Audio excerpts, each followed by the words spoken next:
They distort. We dissect. They distract. We investigate. Japan Journal with Mal Adams. Facts. Courage. No apologies. For weeks, the global press has been buzzing with a tidy storyline. Japan is turning against foreigners. The evidence, we are told, is everywhere. The electoral rise of far-right party Sanseito with its Japan First slogans and anti-immigrant rhetoric. The creation of a new cabinet post tasked with issues relating to foreign nationals and the loud complaints about tourists and foreign workers in crowded cities and shrinking countryside towns. At the same time, Japan's brand new Prime Minister, Sanai Takaichi, has set off a diplomatic firestorm with Beijing. Her remarks implying that a Chinese attack or blockade of Taiwan could trigger Japanese military involvement under the doctrine of collective self-defense have drawn furious protests from China, letters to the UN, talk of red lines, and new trade and cultural retaliations. The picture painted abroad is of a Japan drifting rightward, bristling with nationalism and hardening its heart against foreigners just as global tensions spike. But while the headlines shout xenophobia, the people in the neighborhoods where I've lived, worked, loved, and paid taxes, owned businesses, and owned land for nearly 5 decades tell a very different story. And nowhere is that more visible than in the dojo, the sumo ring, where a 21-year-old Ukrainian-born wrestler, Aonishki, just stormed into history. His victory at the Kyushu Grand Sumo Tournament, his rapid promotion to Ozeki, and the thunderous applause that greeted him across Japan are not just sports news. They are a window into the country's real, complex feelings about foreigners. So today, Japan Journal slows the news cycle down. We're going to seize this moment of excited curiosity to separate propaganda from reality, fear from fact, and headline hype from the lived experience of millions of Japanese citizens and foreign residents like Brother Mao, who are quietly building a shared future on this island. Stick and stay, don't you dare go away, coming back at you. Stay tapped in to this edition of Japan Journal.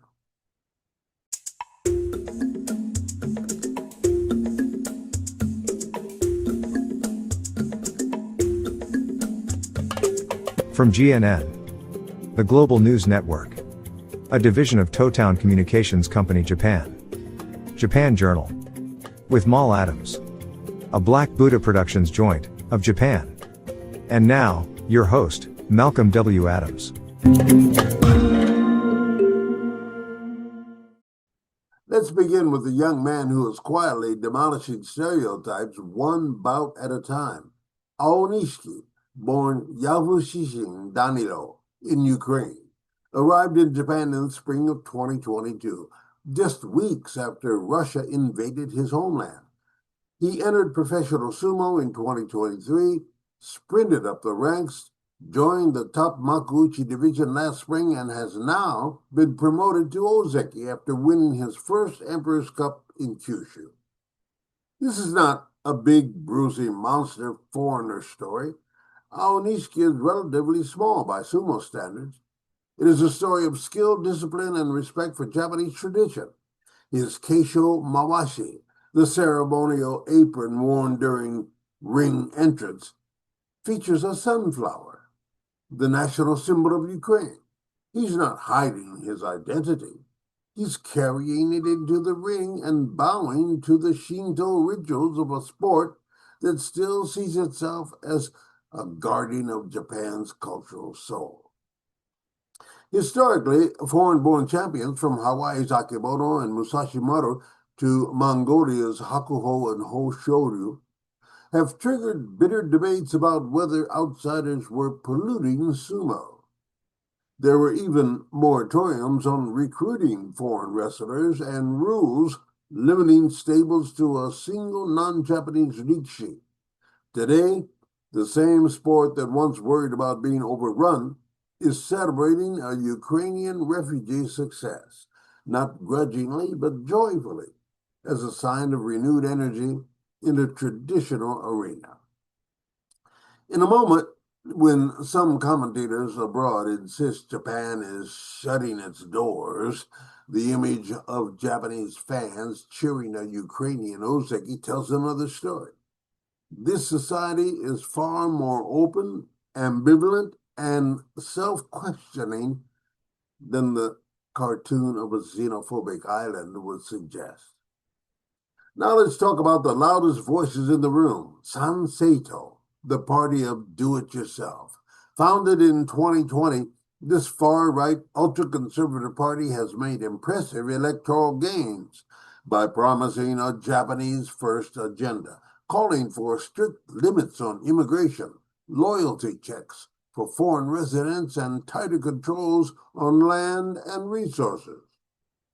Sanseito's spokesman and allies railed against too many foreigners, warned that outsiders are bringing crime, and claim migrants receive better treatment than Japanese citizens.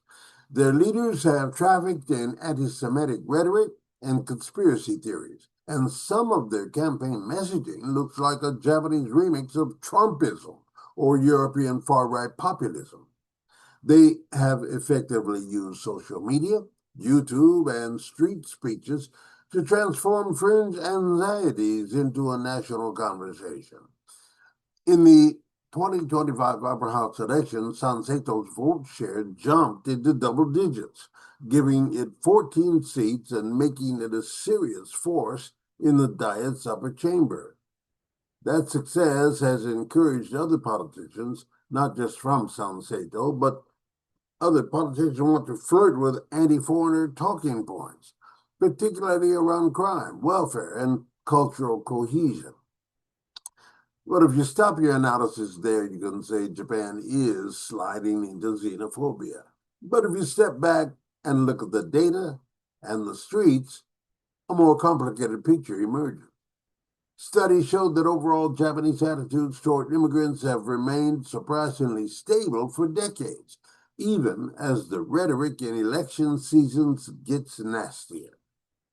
Sanseito is loud, but loud does not equal majority.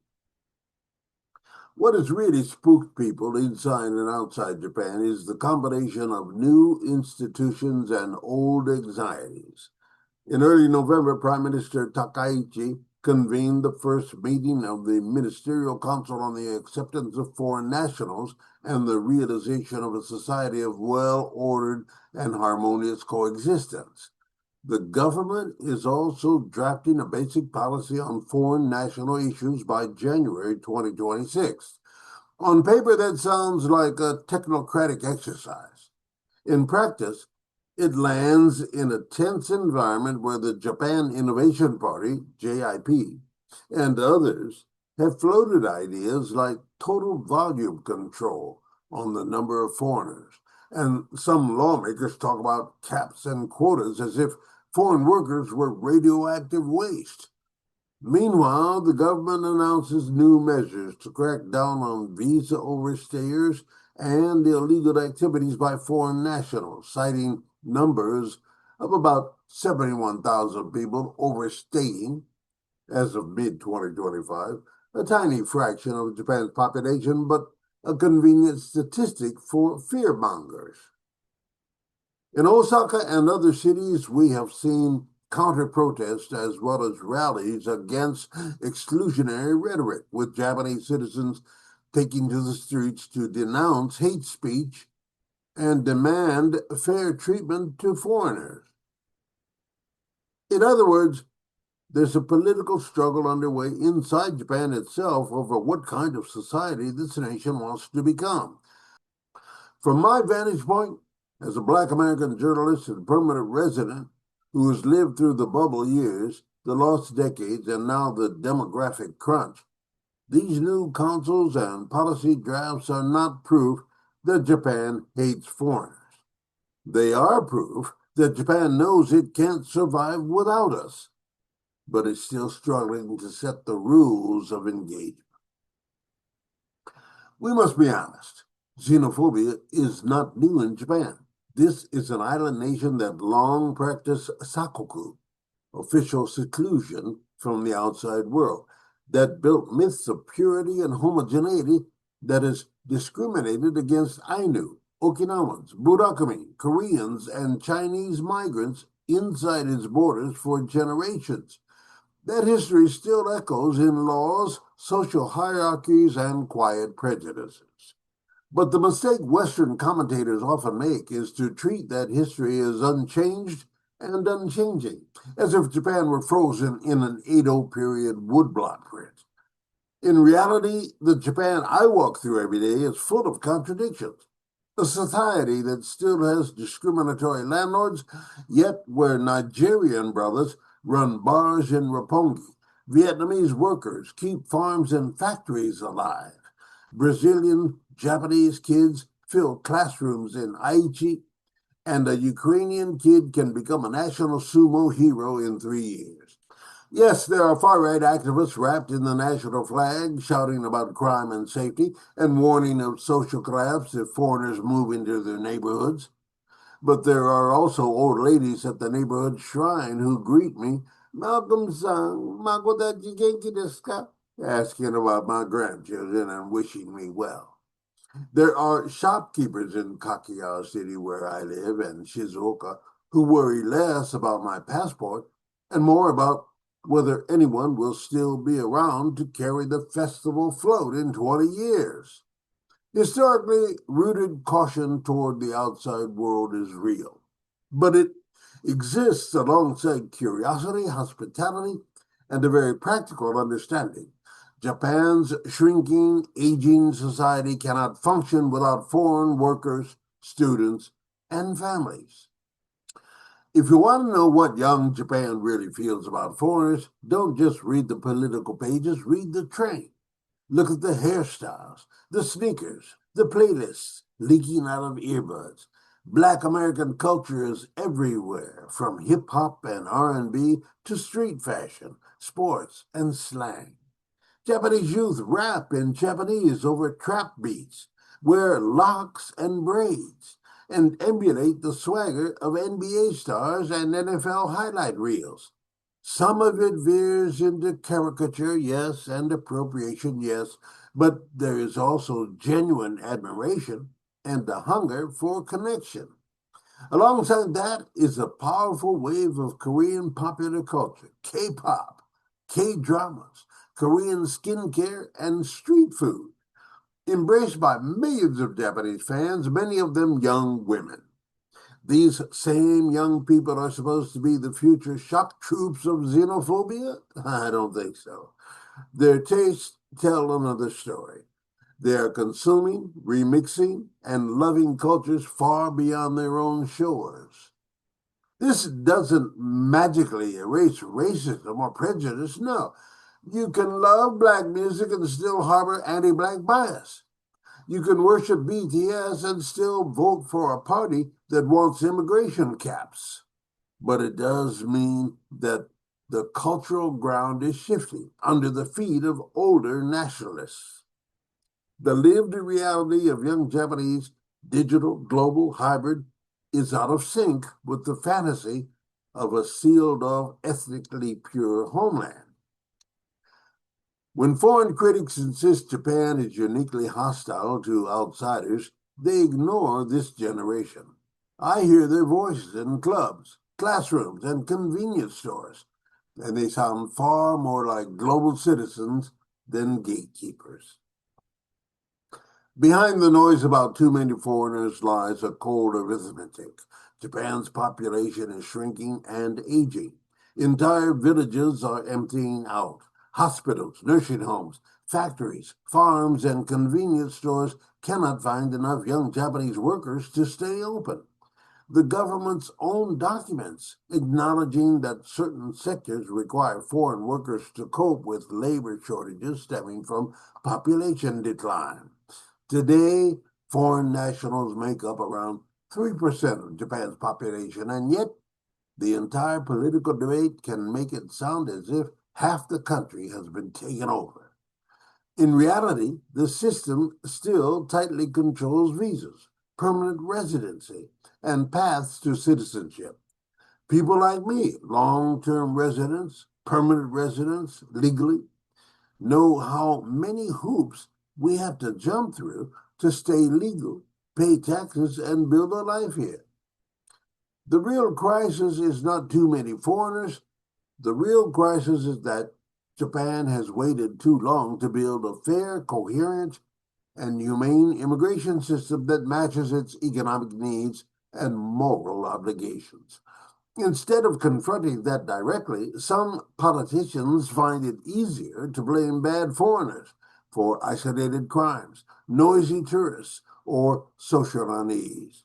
Yet, behind the headlines, foreign residents are quietly doing the work, cleaning hospital floors, serving in izakaya kitchens, caring for elders, coding software, teaching English and Vietnamese and Portuguese, and yes, bringing new music, new food, and new ideas into Japan's life. Now we come to the other flame in this season, Taiwan. Prime Minister Takaichi's recent comments suggesting that a Chinese attack or blockade of Taiwan could be considered an existential threat to Japan, potentially justifying military intervention, have ignited sharp condemnation from Beijing. Chinese officials accuse Japan of crossing a red line, violating international law, and reviving the specter of Japanese militarism. China has responded with diplomatic protests, travel warnings, renewed food import restrictions, and canceled cultural events. At the G20 summit, Takaichi and Chinese leaders barely engaged.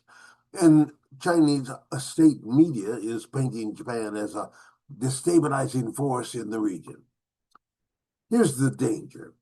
Geopolitical conflict easily bleeds into everyday prejudice. When tensions spike over Taiwan, ordinary Chinese students, workers, and families in Japan can feel the chill. When Japanese media amplifies stories of espionage or land grabs by Chinese companies, it becomes a short step from criticizing Beijing's policy to suspecting your Chinese neighbor. We must be clear. Holding a hard line on Taiwan security is not the same as hating Chinese people. Japan Journal has no interest in defending authoritarian expansionism. But neither do we accept any attempt by politicians, media, or foreign powers to use regional rivalries as an excuse to demonize the Chinese kid working the late shift at the konbini, or the Vietnamese caregiver helping your grandmother walk again. One of the most revealing findings in recent research is this. Japanese respondents are more likely to voice anti-immigrant sentiment when they know their answers are not private. Publicly, the norm is assumed to be suspicion of foreigners. Privately, people are often more accepting. In other words, bigotry is being performed for the crowd, reinforced by social expectations and political signals, even when personal experience may tell another story. And that tracks what with many of us foreign residents feel. We experience bureaucratic discrimination, occasional street harassment, and structural barriers, but we also experience countless acts of kindness, friendship, and solidarity that never make the news. Additional studies show that overall Japanese views on immigration have stayed relatively stable, even as Sanseito and others try to make immigration the central crisis of our time. The public is worried about crime and social cohesion like citizens in many countries, but it is not clamoring for mass expulsions or ethnic cleansing. The problem is not that Japanese people have turned against foreigners. The problem is that a loud minority has learned how to weaponize fear in an era of demographic stress, economic uncertainty, and geopolitical tension. And too often, Mainstream politicians and media outlets amplify that noise instead of challenging it. My dear brothers and sisters, I've lived in Japan long enough to see my own hair grow from black to gray. My children grow up, and my grandchildren learn to call two countries home. I have worked in Japanese newsrooms, classrooms, bars, which I've owned, and boardrooms. I've been treated like a guest, like a nuisance, and like a family member, sometimes all in the same week. Have I seen racism here? Absolutely. I've been told no foreigners at apartments. I've watched students struggle because teachers assumed they were temporary visitors when they were actually building lives here. I've heard slurs whispered and shouted. But I've also watched Japanese neighbors bring food when I was sick. Landlords bend rules to accommodate my family. And employers go out of their way to help me navigate bureaucratic mazes. I've seen the quiet pride of elders when their grandchildren speak English that I've taught them, Portuguese, Vietnamese, or Tagalog with Japanese sprinkled in. So when I read foreign headlines declaring Japan faces a rising wave of xenophobia, I say yes, there is a wave. But there's also a tide moving in the opposite direction.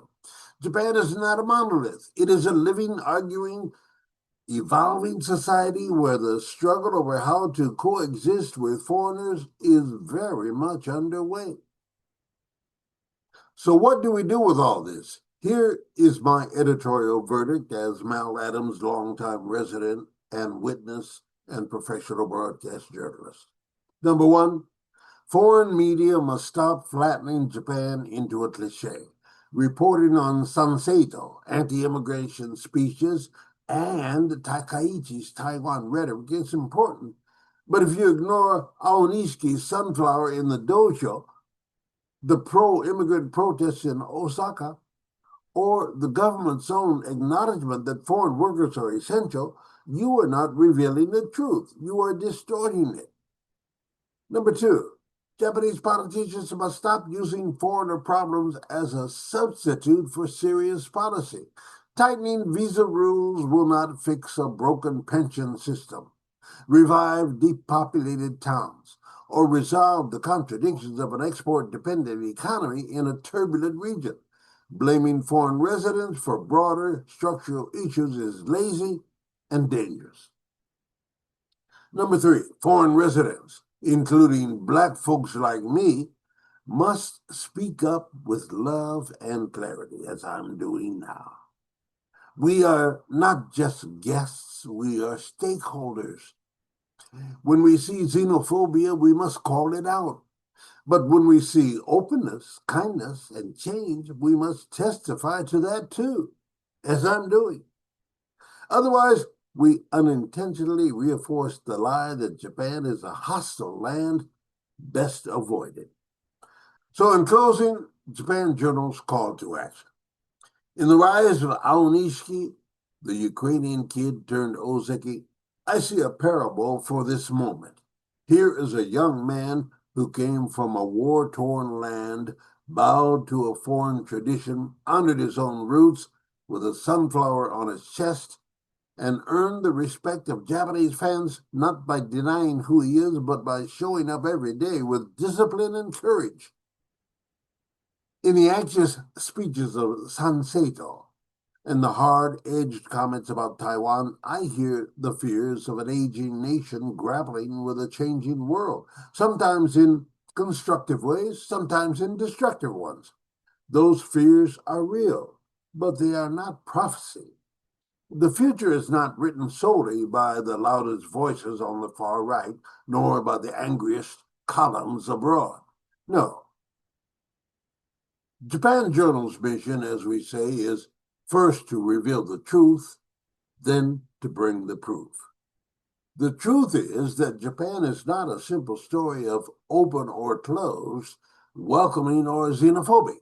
It is a contested ground where old islands' anxieties meet new global realities, where black culture booms in the streets while black residents still struggle for full belonging, where Chinese politics and Chinese people must be clearly distinguished, and where the average Japanese citizen is far more nuanced and often more welcoming than the firebrands and fear merchants would have you believe. So here is my call, y'all. To my Japanese brothers and sisters, don't let a noisy minority speak in your name. If you value the foreign nurse who cares for your parents, the Vietnamese worker who keeps your local factory alive, or the Brazilian kid who plays soccer on your child's team, say so. To my fellow foreign residents, walk with humility, obey the laws, pay your taxes, and claim your voice. You are more than a statistic in someone else's fear campaign. To the global media and international community, tell the whole story. When you report on Japan's anti-foreigner movement, don't forget the Ukrainian ozeki, the Korean dramas on Japanese screens, the African-American jazz playing in Tokyo bars, and the countless Japanese citizens who quietly choose coexistence over exclusion every day. So I am your brother Malcolm in beautiful downtown Kakia City, reporting to you in the center of the Japanese archipelago. I'm signing off with love and vigilance. Japan is not perfect, neither is America, Europe, or anywhere else. But for those of us who call this island home, almost 5 decades, y'all, the story is still being written, and we intend to help write it in ink made of truth, evidence, and the stubborn belief that people of goodwill, Japanese and foreign alike, can build a better future together. Thank you very much for joining us on this special Japan Journal editorial piece. Stay tapped in. Please like, comment, share, and subscribe. You'd be glad you did. We got more stories like this coming down the pike. Thank you very much, and have a great day. Brother Malcolm, bidding you sayonara from Japan. They distort. We dissect. They distract. We investigate. Japan Journal with Mal Adams. Facts. Courage. No apologies.